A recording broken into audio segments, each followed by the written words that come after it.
My sister laughed at my small apartment and told me I needed to see how rich people lived. She drove me to the expensive country club she had just joined to show off her new membership and her wealthy friends. She tried to make me feel unimportant, but she had no idea that I secretly owned the entire establishment. I stood on my balcony and wrapped both hands around my warm ceramic mug. The steam rose up and mixed with the cool, salty air coming off the Pacific Ocean. From my second-floor unit, I had a direct view of the Carlsbad lagoon. The water was still and gray in the morning light. A few paddleboarders drifted slowly across the surface. It was quiet here. It was peaceful. I took a sip of my coffee. It was a dark roast, simple and strong. I didn't need foam or syrups. I just liked the taste of the bean. Inside, my condo was silent. It was not a large space. It was 1,200 square feet. There were 2 bedrooms, 2 bathrooms, and an open living area. I had lived here for 15 years. Every item in the room had a place and a purpose. My linen sofa was soft from years of use. The rug under the coffee table was a deep, woven blue that reminded me of the sea at dusk. I didn't have clutter. I didn't have heavy drapes. I liked the sunlight to hit the floorboards. Then the doorbell rang. It wasn't a polite single press. It was 3 sharp buzzes in a row. I sighed, took one last look at the lagoon, and walked to the door.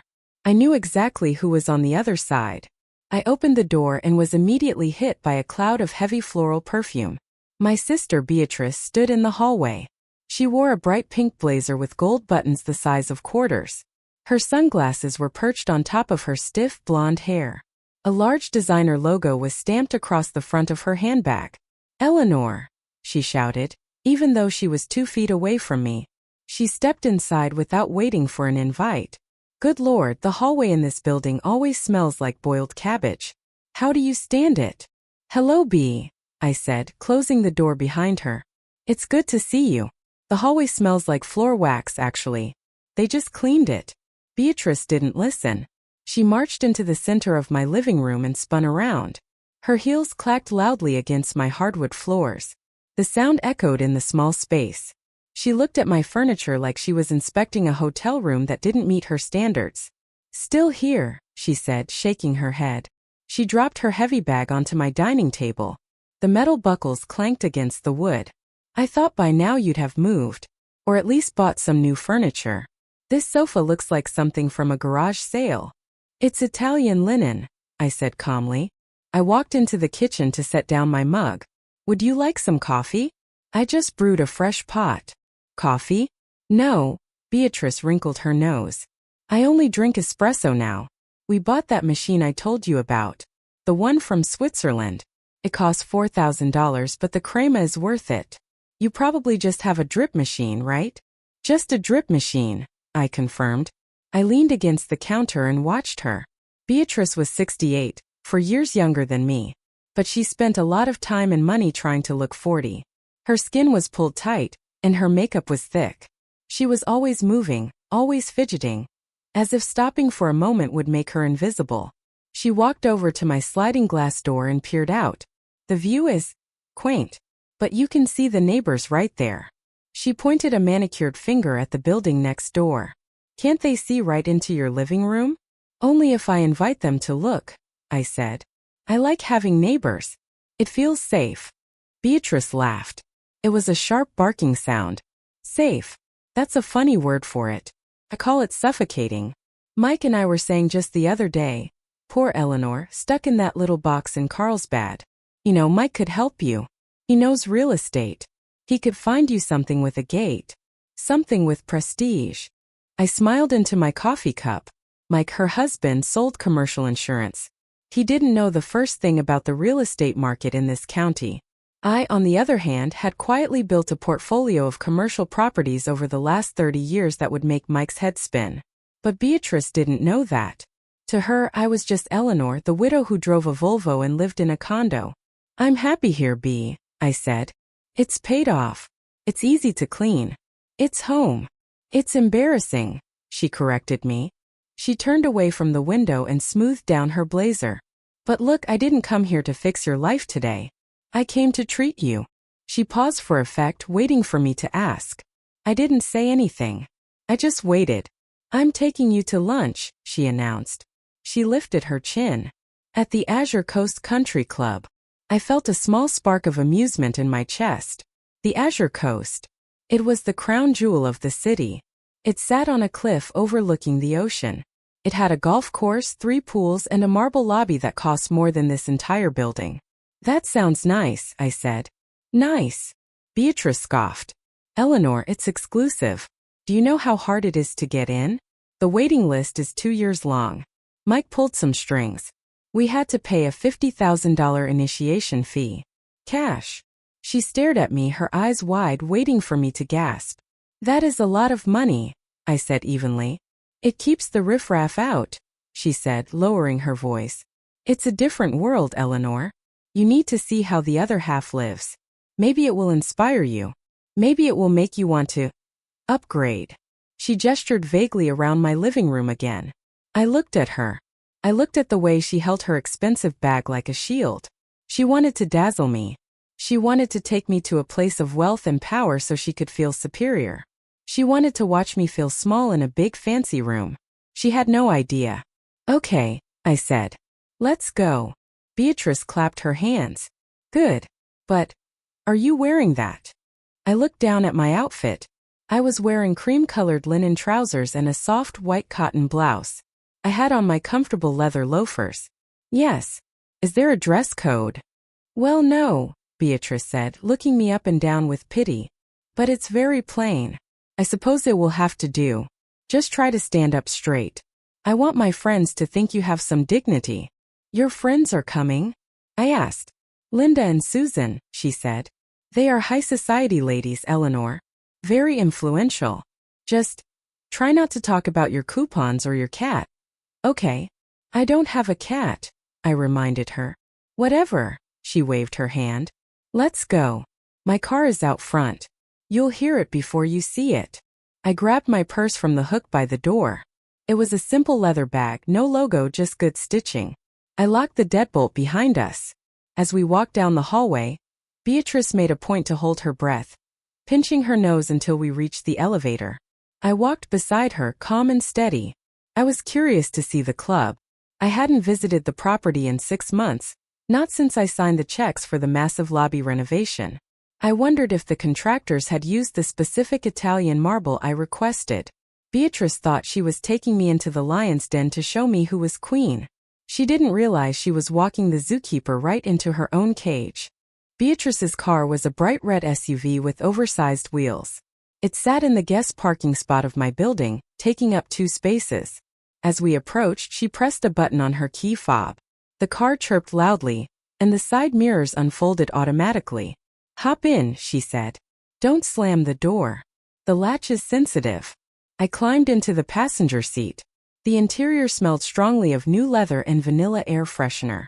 The seats were stiff and cold. I buckled my seatbelt, and Beatrice started the engine.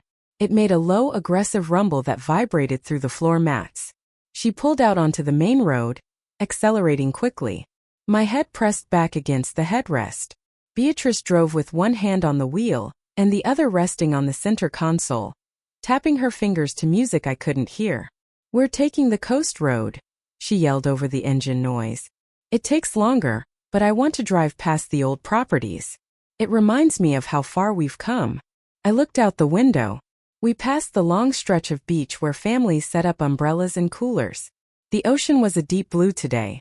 Waves crashed white against the sand. We drove past the small taco stands and the surf shops that had been there for 40 years. Look at that. Beatrice pointed to a row of older beach cottages. Rentals. Can you imagine vacationing in a shack like that? No air conditioning. Sand in your bed. It's barbaric. They have charm, I said. People like the history. People like cheap, Beatrice countered. There is a difference, Eleanor. You really need to learn that. She turned the car up the steep hill that led toward the cliffs.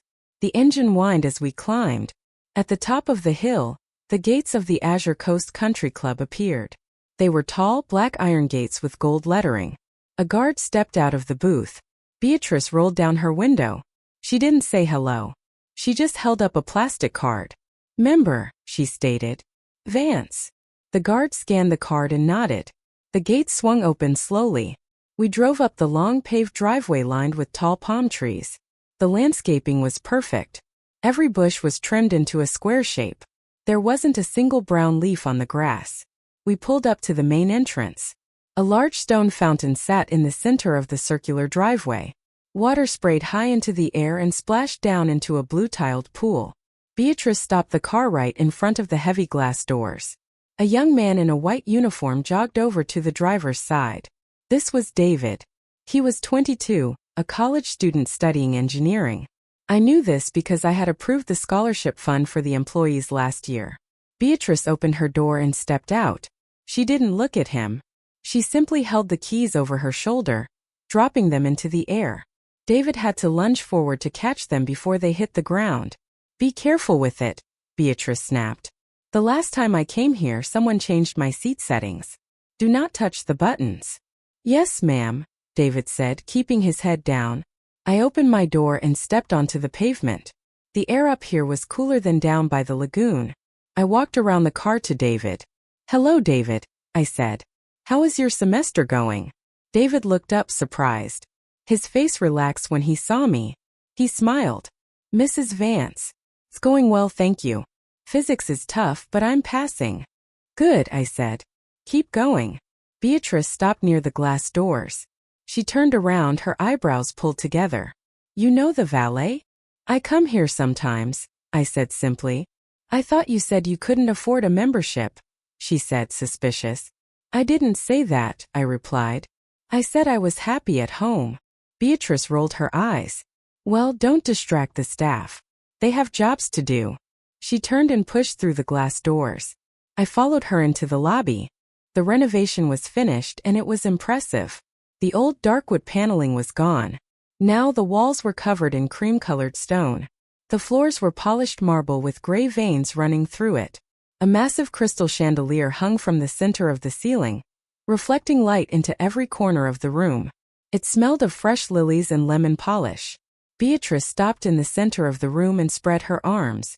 "Now this," she said, her voice echoing slightly, "is luxury.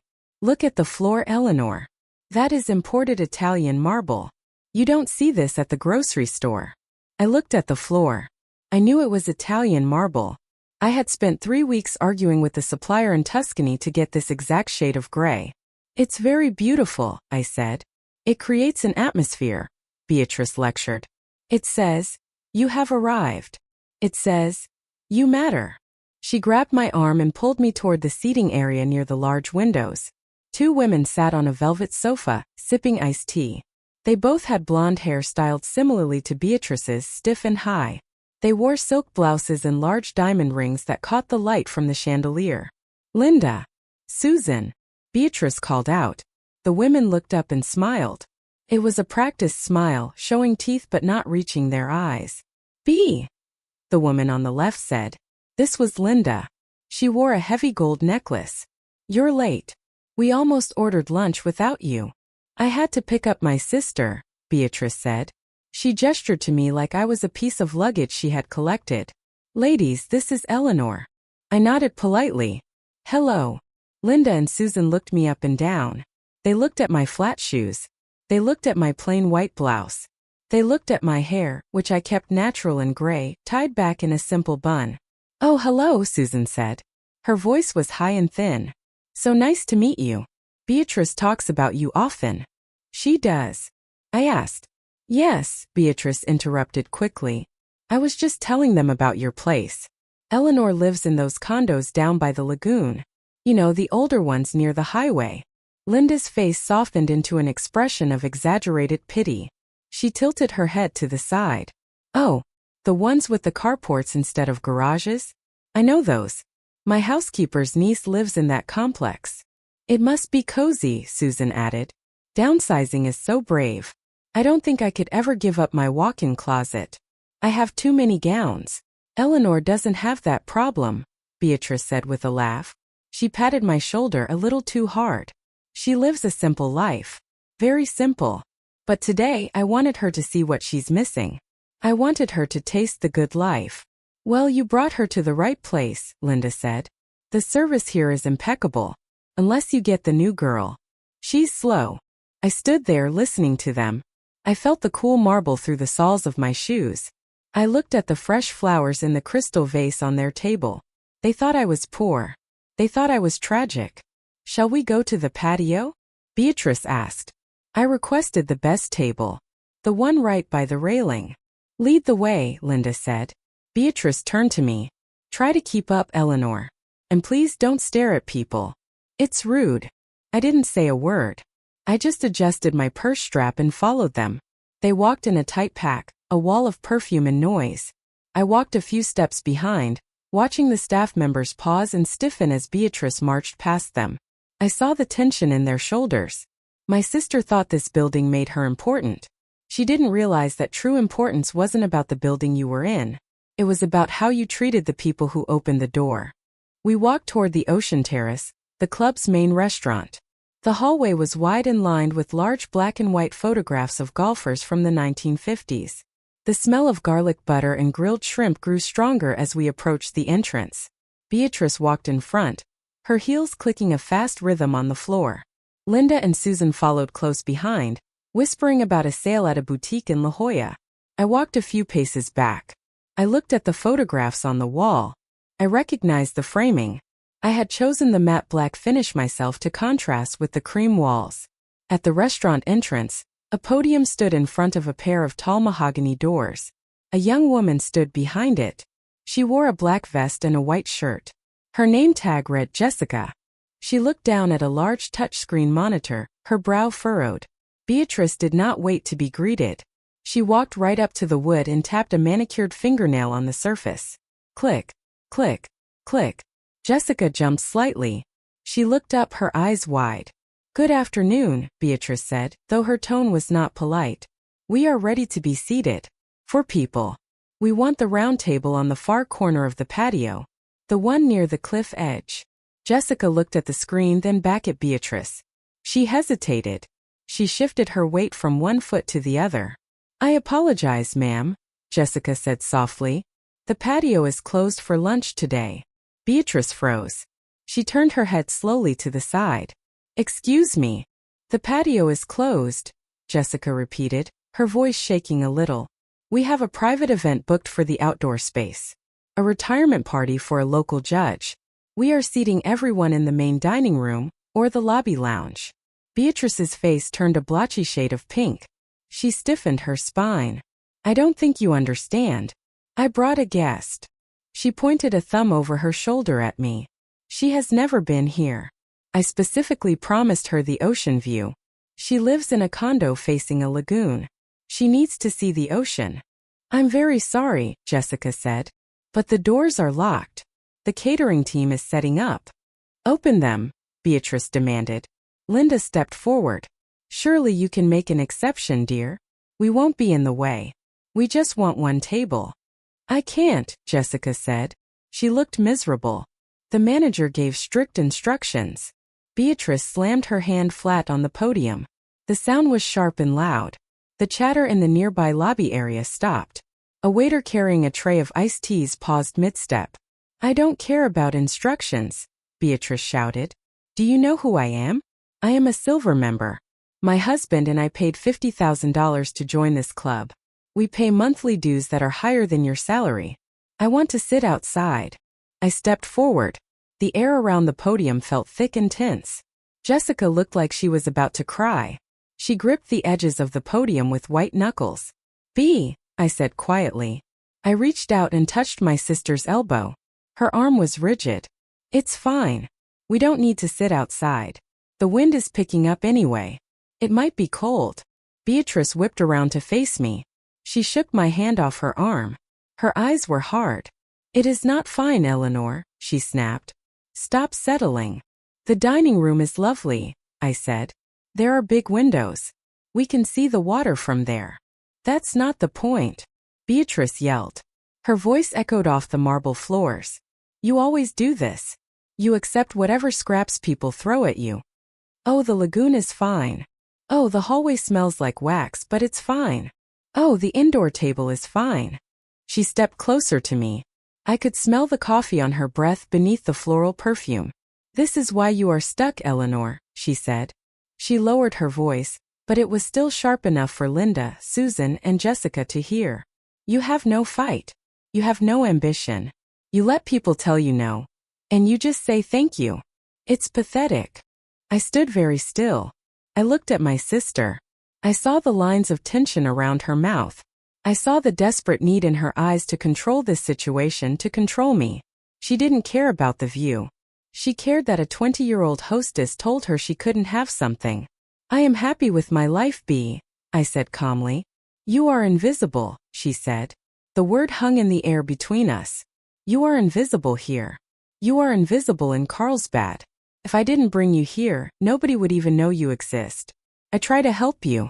I try to show you standards. And you embarrass me by acting like a doormat. Behind the podium, Jessica looked down at her shoes. Linda and Susan exchanged a glance and adjusted their handbags, looking uncomfortable but staying silent. Beatrice turned back to Jessica. She took a deep breath and smoothed the front of her pink blazer. Fine, she spat. Put us in the lounge. But I want a table by the window. And if the service is slow, I will report you to Mr. Sterling personally. Yes, ma'am, Jessica whispered. Right this way. Jessica grabbed 4 menus and walked quickly toward the lounge area, keeping her head down. Beatrice followed, her chin held high, marching as if she had won a victory. Linda and Susan hurried after her. I stood by the podium for a second longer. I looked at the closed mahogany doors leading to the patio. Beatrice was right about one thing. I was invisible. But she didn't understand that invisibility was a superpower.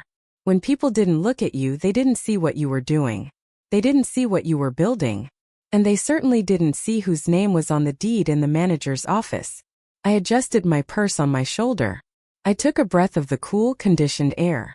Then I walked into the lounge to join my sister. We sat in the lounge area. The chairs were high-backed and covered in crushed blue velvet. A waiter placed 4 glasses of water on the low glass table. He did not make eye contact with Beatrice. Beatrice picked up her menu. She held it far away from her face and squinted. The lighting in here is terrible, she said. She dropped the menu onto the table. And the service is slow. I told you, Eleanor. It's usually better. They must be having an off day. Linda and Susan nodded in agreement. They opened their napkins and placed them on their laps. I'm sure the manager will sort it out, Linda said. Beatrice, you should tell him about the hostess. Oh, I intend to, Beatrice said. She adjusted the gold bracelet on her wrist. People need to know their place. If you pay for premium access, you expect premium treatment. I took a sip of my water. It was cold and tasted of lemon. I looked across the lobby. The main entrance doors opened. Mr. Sterling walked in. He was a tall man in his 40s. He wore a tailored gray suit and a dark blue tie. He held a thick black folder under his left arm. He walked quickly, his leather shoes making a solid rhythmic sound on the marble floor. He looked focused. He scanned the room as he walked. Beatrice saw him. She sat up straighter in her chair. She smoothed her hair and put a pleasant, expectant expression on her face. Here he comes, she whispered to Linda. That's Mr. Sterling. He knows me. He must have heard about the incident at the podium. Watch this. She turned her body toward the center of the room. She raised one hand slightly, preparing to wave him over. Mr. Sterling, she called out. Her voice was bright and loud. Mr. Sterling didn't slow down. He didn't look at Beatrice. He walked past the empty chairs near the entrance. He walked past the waiter station. He walked directly toward our table. Beatrice smiled. She opened her mouth to speak. Mr. Sterling, I'm glad you came over. I have a complaint about. Mr. Sterling walked right past her. The wind from his movement brushed against Beatrice's shoulder. Her mouth stayed open. Her hand remained in the air. He stopped directly in front of my chair. He placed his heels together and bowed his head slightly. It was a gesture of deep respect. Mrs. Vance, he said. His voice was clear and serious. I didn't know you were coming in today. The front desk didn't alert me. The table went silent. The only sound was the clinking of silverware from the dining room. Beatrice slowly lowered her hand. She looked at Mr. Sterling's back, then at me. I didn't want a fuss, Robert, I said. I set my glass down on the coaster. I just came for lunch. I would have prepared the owner's suite, he said. He looked genuinely concerned. Or at least reserved the private balcony. The lounge is quite crowded today. Beatrice made a choking sound. She cleared her throat loudly. Excuse me, she said. Her voice was high and sharp. She is my guest. I brought her here. Mr. Sterling did not turn around.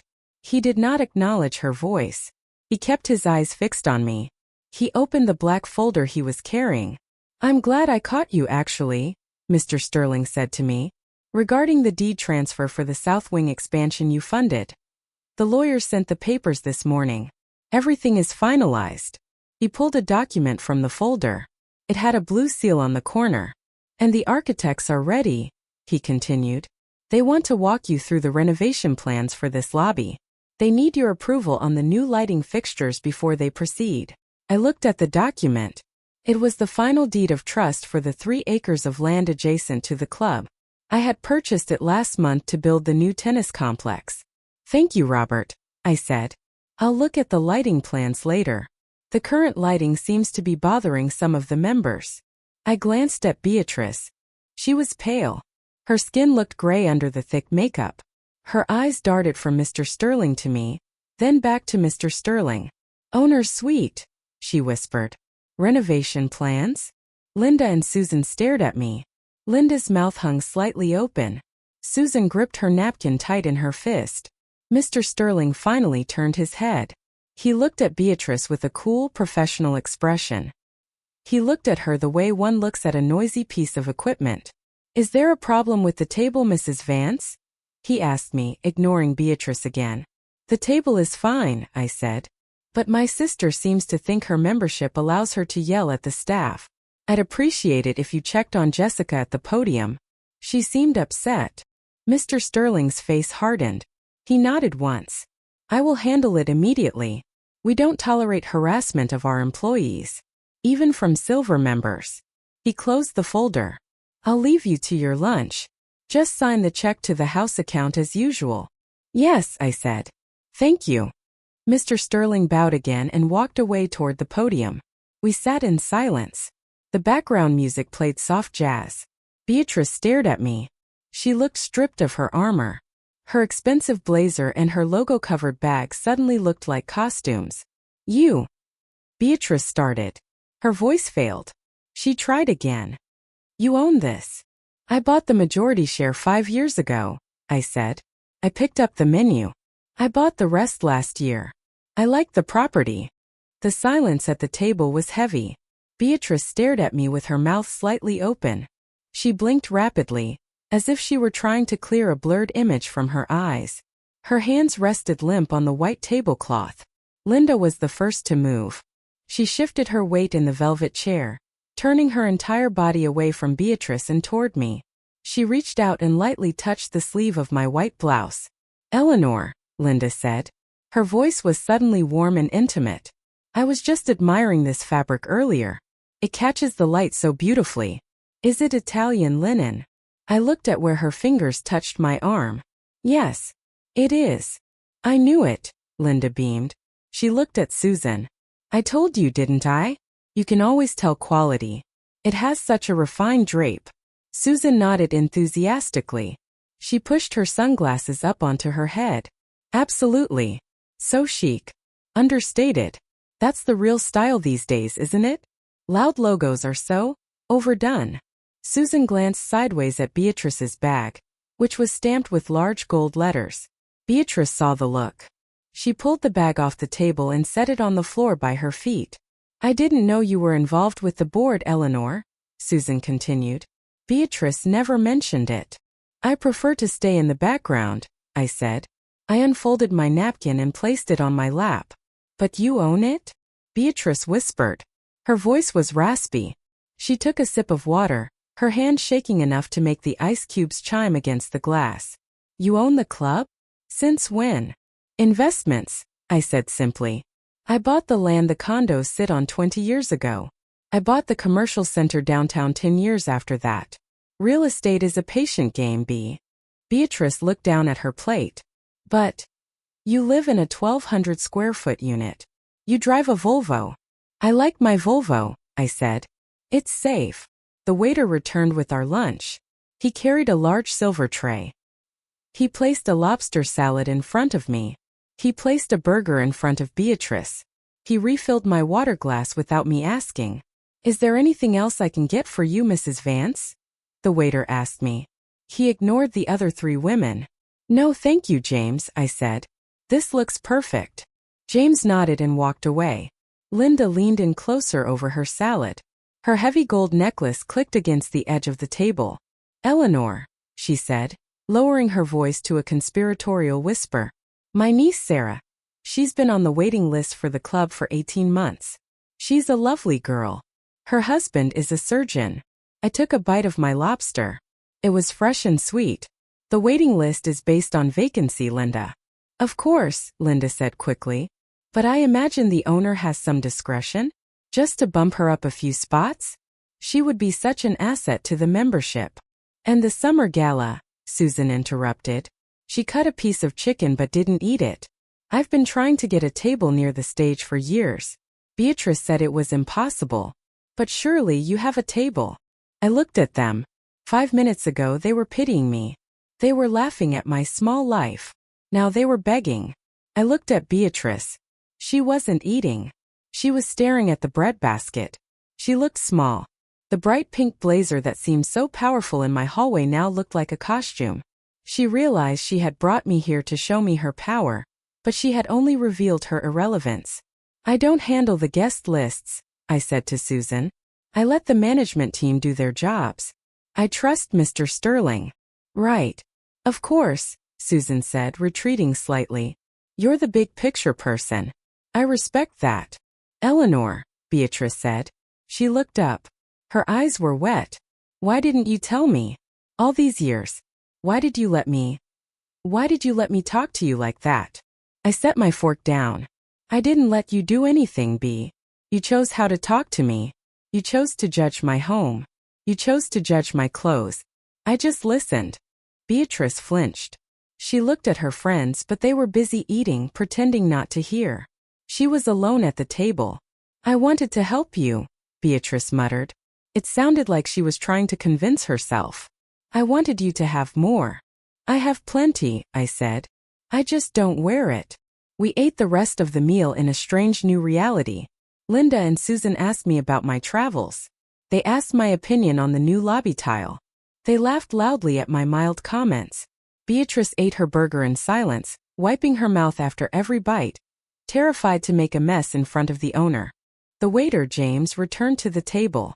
He carried a small black leather folder on a silver tray. He placed it gently in the center of the table, equidistant from me and Beatrice. The meal was over. The plates were cleared. Only our water glasses remained, sweating condensation onto the white tablecloth. Beatrice stared at the black folder. Usually, she snatched the bill the moment it arrived. She liked to slap her heavy gold credit card down on top of it, making sure everyone saw the color of the plastic. Today she hesitated. Her hand twitched near her purse on the floor, but she didn't reach for it. She looked tired. The lines around her mouth seemed deeper than they had an hour ago. Linda and Susan looked away. They busied themselves with reapplying lipstick and checking their phones. They did not want to be part of this transaction. I reached out and picked up the folder. The leather was soft and cool. I'll get this, I said. Beatrice sat up straight.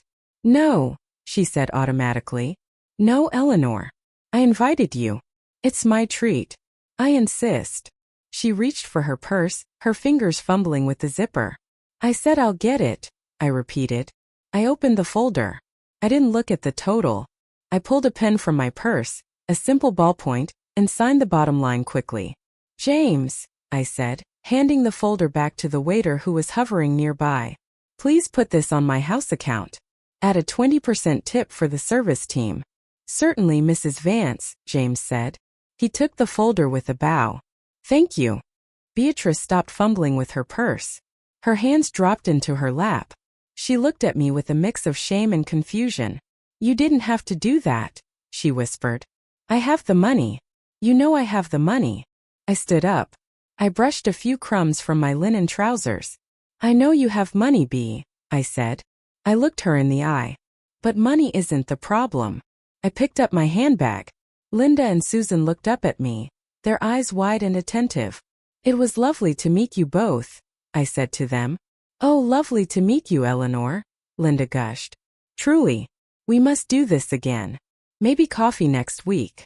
Maybe, I said, though I knew I wouldn't. I turned back to my sister. She looked small in the large velvet chair. She looked out of place in the room she had tried so hard to conquer. Beatrice, I said, you can save your money today. Eleanor, please, she started, her voice cracking. Save it, I continued, keeping my voice calm and even. You might need it to upgrade your manners. The table went dead silent. Beatrice's mouth snapped shut. Her face turned a deep blotchy red. She looked down at her hands. She didn't say a word. She didn't argue. For the first time in her life, she had nothing to say. I turned and walked away. I walked through the dining room. I walked past the table where the judge's retirement party was starting. I walked past the bar where members were sipping cocktails. I felt the eyes of the staff on me. They nodded as I passed. They smiled. It wasn't the fearful, tense respect they showed Beatrice. It was genuine. I reached the lobby. The afternoon light streamed through the glass doors, hitting the marble floor I had paid for. It was a beautiful building. I was proud of it. But I was also ready to leave. I pushed through the heavy glass doors and stepped out into the fresh air. The salt smell of the ocean was strong here. David, the valet, was standing by the fountain. He saw me immediately. He didn't wait for a ticket. He didn't wait for a signal. He jogged to the key box, grabbed a set of keys and ran toward the parking lot. A moment later, my beige Volvo pulled up to the curb. It was 10 years old. The paint was slightly faded on the hood. It sat next to a shiny black Mercedes and a white Porsche. David jumped out and held the driver's side door open for me. He held his hand over the top of the door frame to protect my head. Here you go, Mrs. Vance, he said. I put the air conditioning on for you. It was getting a little warm out here. Thank you, David, I said. I reached into my purse and handed him a folded $20 bill. Oh no, ma'am, you don't have to, he said. Take it, I said. Buy some coffee for your study session. He smiled and took the bill. Thank you. Have a good afternoon. I sat in the driver's seat. The leather was soft and familiar. I adjusted the mirror. Through the glass doors of the lobby, I could see the lounge area. I saw the back of Beatrice's pink blazer. She was still sitting at the table. She hadn't moved. Linda and Susan were talking to each other, leaning in close, likely already discussing the scene that had just played out. Beatrice sat alone, staring at the empty chair where I had been. I put the car in gear. I didn't honk. I didn't wave. I just pulled away from the curb, drove past the fountain, and headed down the long driveway lined with palm trees. The drive back down the hill was quiet. I kept the radio off. I listened to the hum of the Volvo's engine and the sound of the wind against the windows. I turned onto the coast highway. The afternoon traffic was starting to build. I passed the row of beach rentals that Beatrice had mocked earlier. A family was unloading a station wagon. A father carried a cooler, and 2 children ran toward the sand with bright green boogie boards. They looked happy. They didn't look like they cared about imported marble or initiation fees.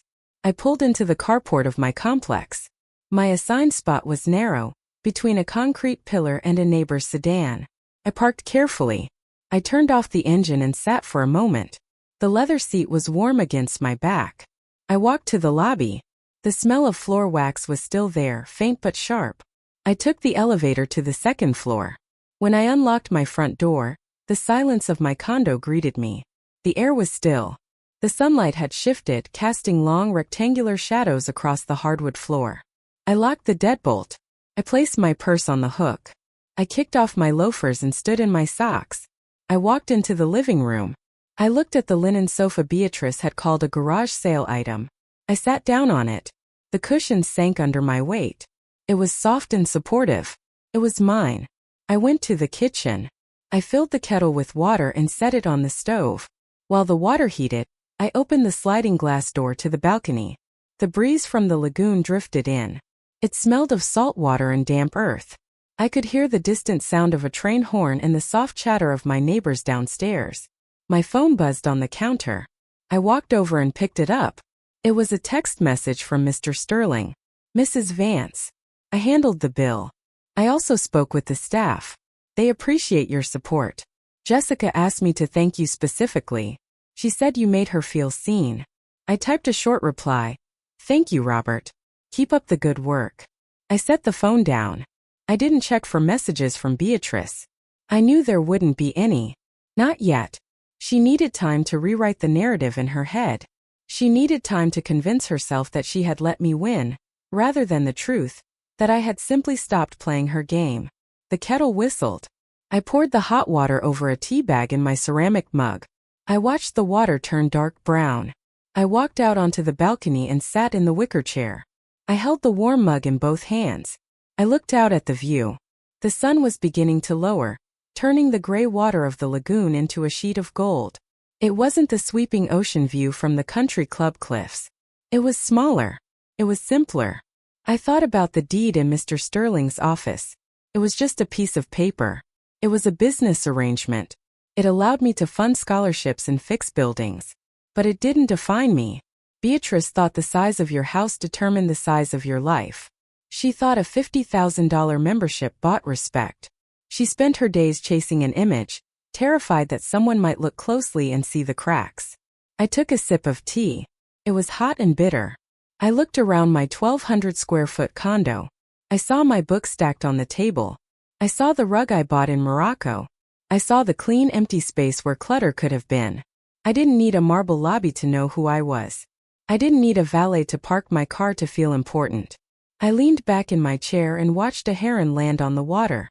It stood perfectly still, waiting for a fish. It didn't make a sound. It didn't splash. It just waited, patient and sure of itself. I smiled. I was home.